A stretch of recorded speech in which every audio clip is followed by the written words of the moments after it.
এই যে শোনো, আমি ওবায়দুল কাদের স্যারের মতো তোমাকে রেখে অন্য কোনো মেয়ের দিকে তাকাবো না। আবার টাকলা মুরাদের মতো উল্টা পাল্টা কথা বলে কখনো তোমার জীবন থেকে হারিয়ে যাব না। তুমি আমাকে ফারাজ করিম চৌধুরীর মতো ভরসা করতে পারো। আমি হিরো আলমের মতো শত অপমান সহ্য করেও তোমাকে পাওয়ার চ্যালেঞ্জ নিব। আমি বঙ্গবন্ধু শেখ মুজিবুর রহমানের মতো সহজেই তোমার মনে জায়গা করে নিতে চাই।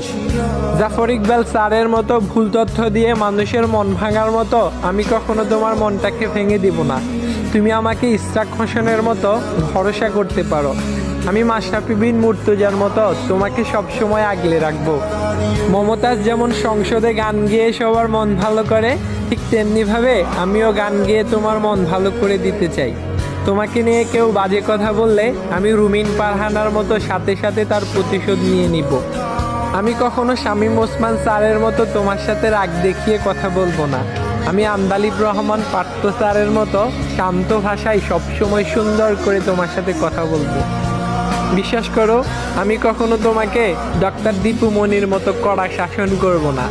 আমি হয়তো দেখতে তন্ময়ের মতো কিউট না, কিন্তু আমি নাজমুল হাসান পাপনের মতো তোমার জীবনে থেকে যেতে চাই সারা জীবন।